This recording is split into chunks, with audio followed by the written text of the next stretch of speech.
All right.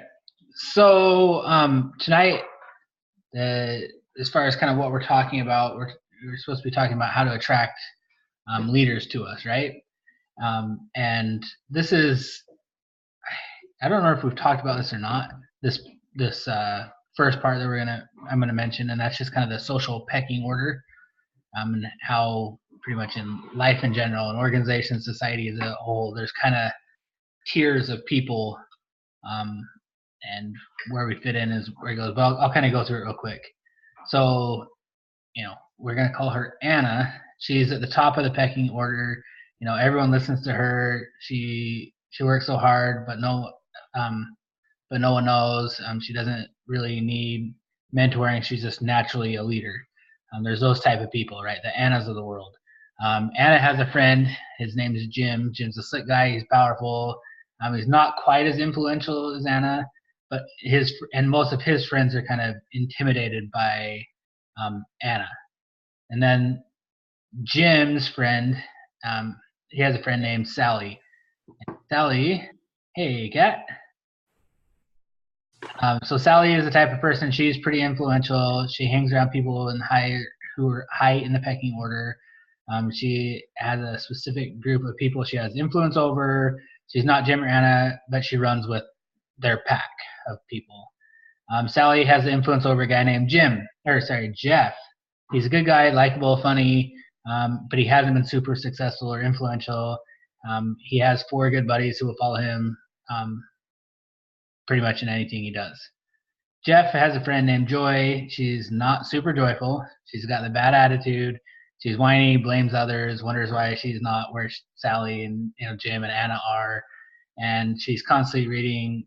She's constantly ready to take handouts or to blame, and she has very little influence. And then her friend is Bubba.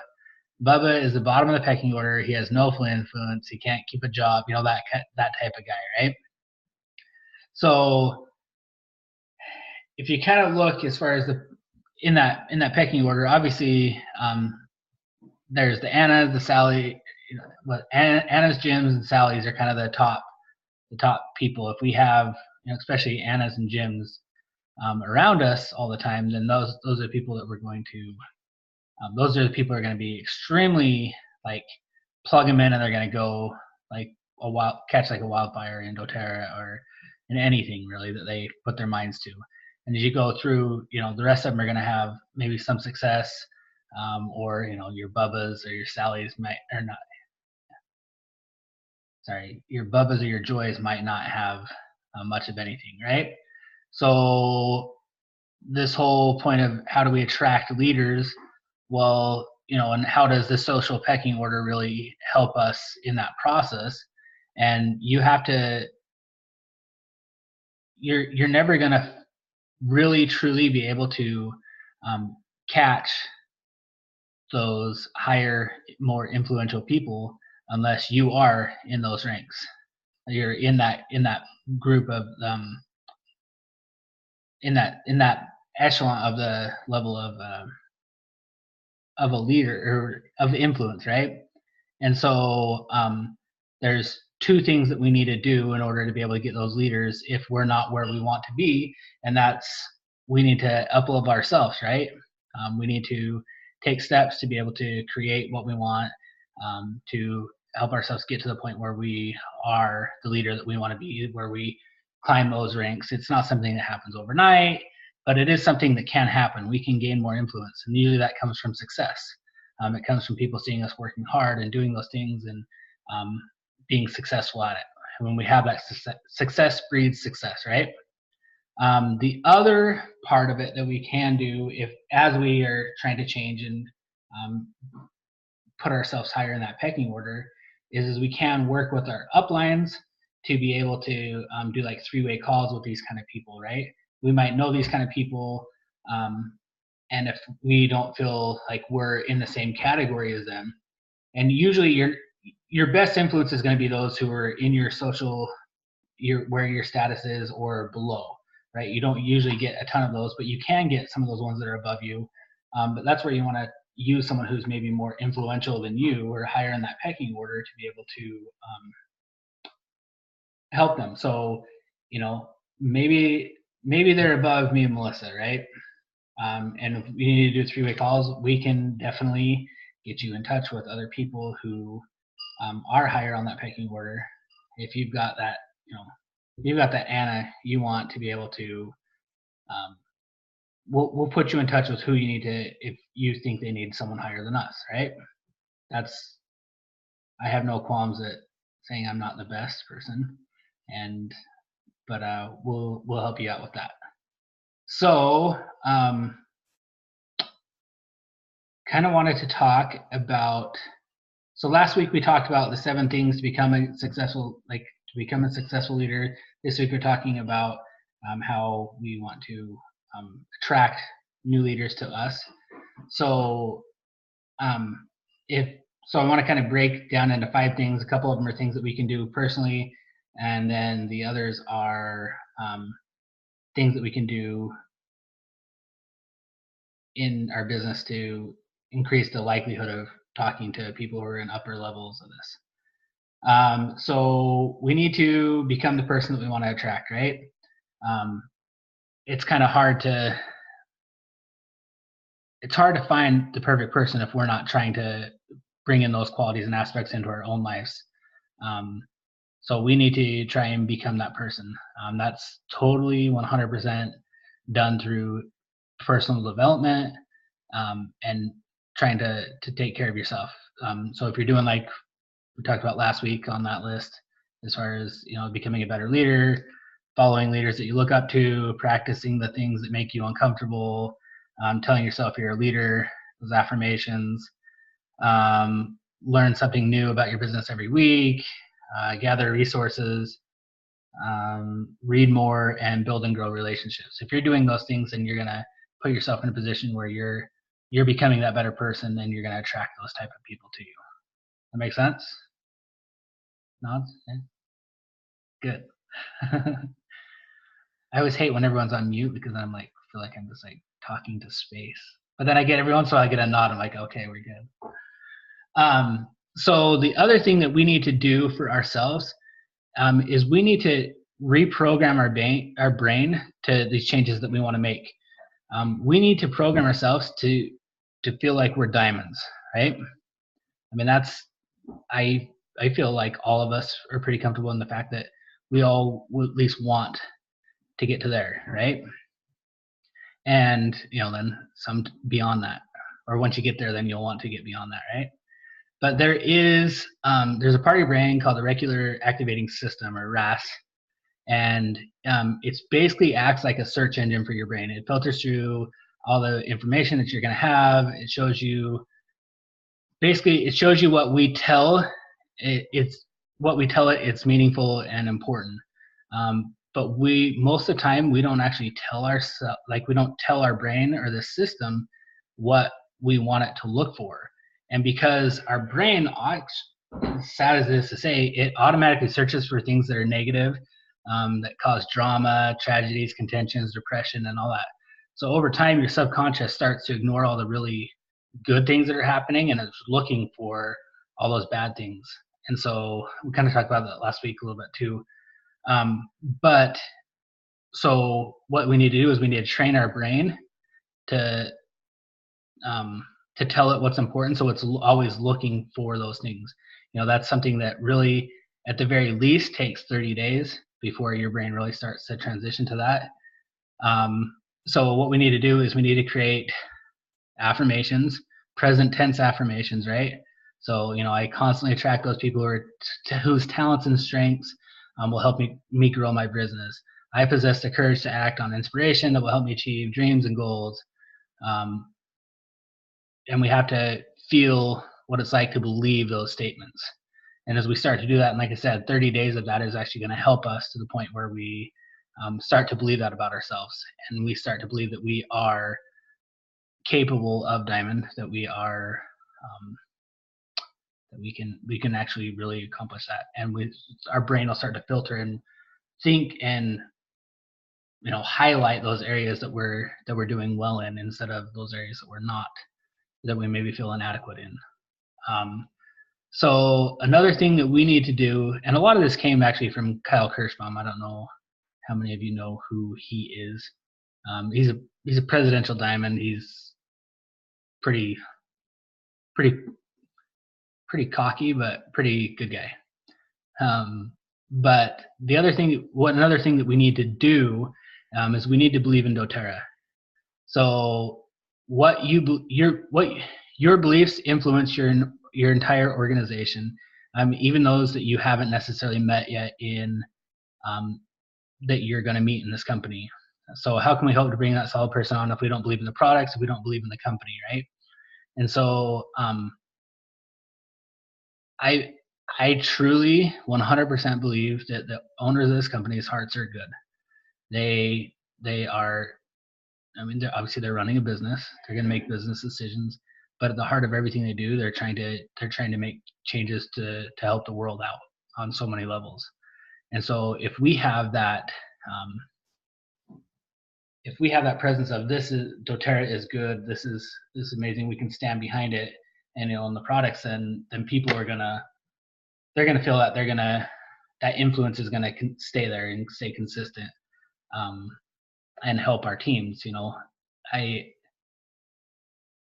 occasionally on like the gold and platinum page, like Facebook page, there's always a few people on there who are very they're big complainers. It's always, oh, what about this, or why do they have to do that? And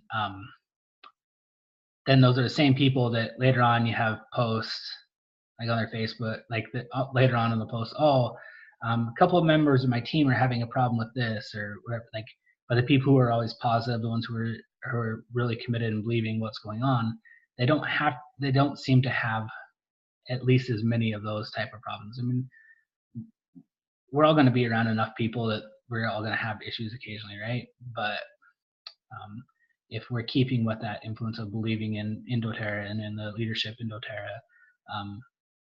a lot of that can be avoided.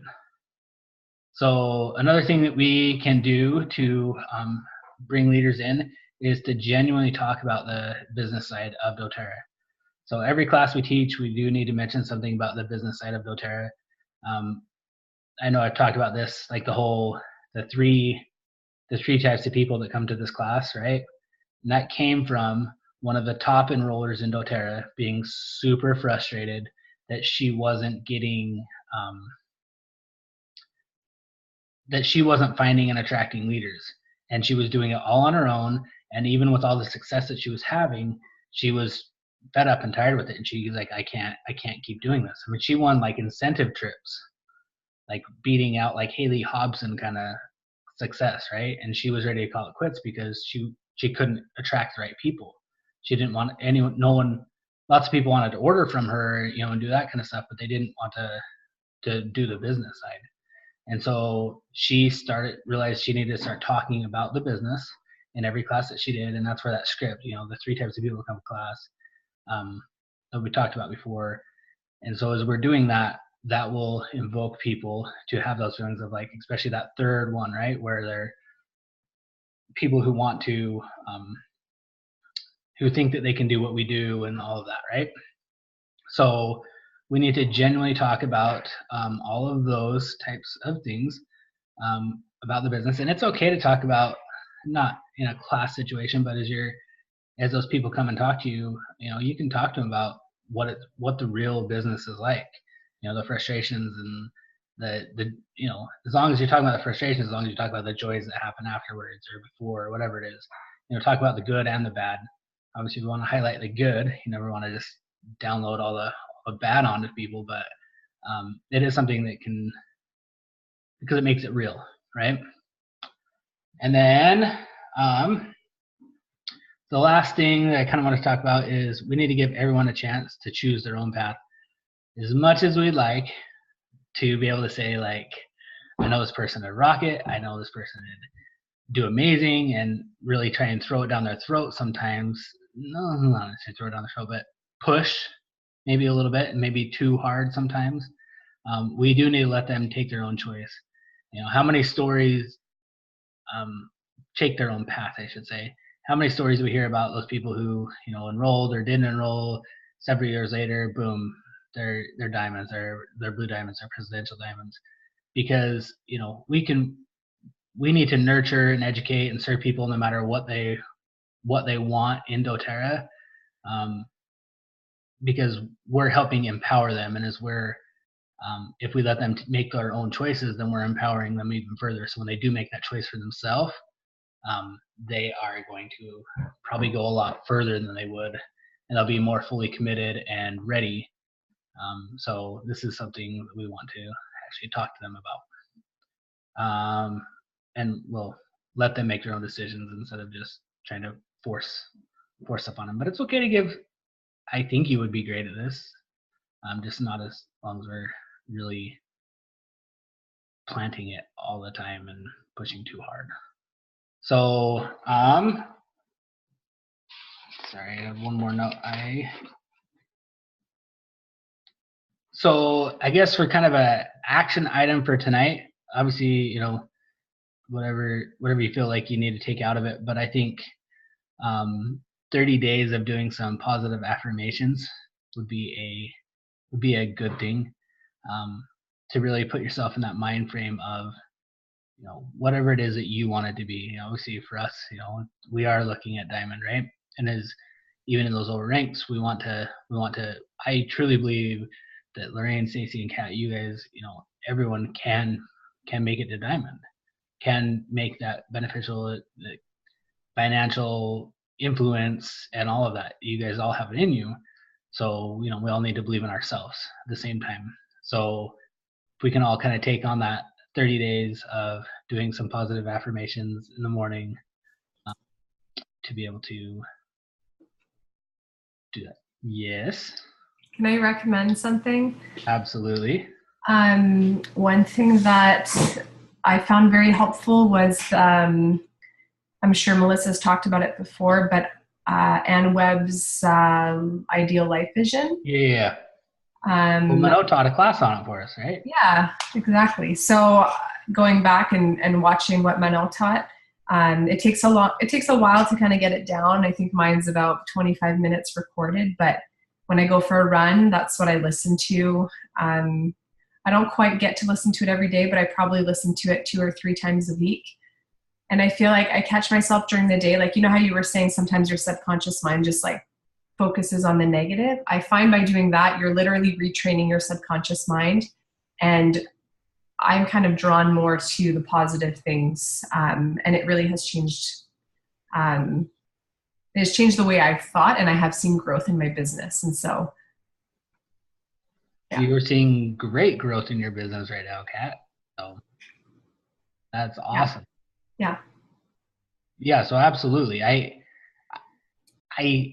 wanted to mention Ideal Life Vision stuff because I think that's like positive affirmations on steroids, right? Like it's like, you know, the power hitter, but the heavy hitter. But I was just saying that, just smaller nuggets, but absolutely. Shame on me. I need to get back on my Ideal Life Vision and get it set up completely.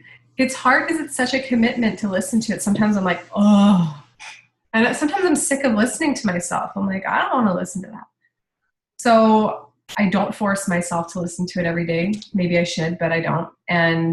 But I find even if I do it once or twice a week, I find honestly that it's done wonders, even just doing that. So even just that. Well, or I'll put it in as I'm falling asleep, and it'll put me to sleep.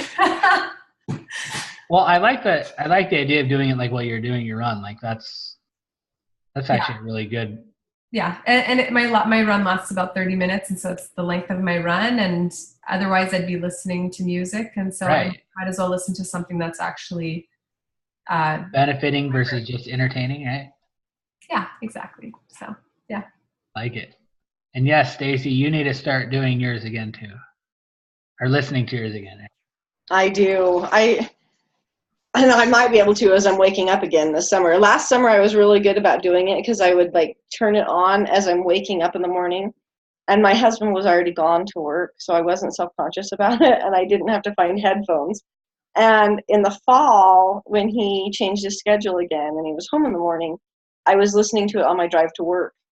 And I found time for it until I did Minot's class, and I said, okay, I'm going to rewrite it. And I got it rewritten, and I haven't recorded the new one yet. And I fell out of habit of listening to it. And it really makes a difference. I really need to get my new one that I've written recorded and start listening to it again. I really do. Well, then let's all make the commitment to be more like Kat then, huh? I'll bet I don't make it till August, but it needs to go on my list. I need to at least go in and revise the written version of it and update a few more things because a few things have changed. So that's going to be my goal, is to work on my written one, and then by August have it re-recorded, which sounds so far away, but it's not. It's going to be here before we know it. It's true. Yeah. Well, and everything, putting it on the list and making priorities of stuff, if you don't do it, then it just doesn't happen, right? That's Yeah. very Yep. nice. So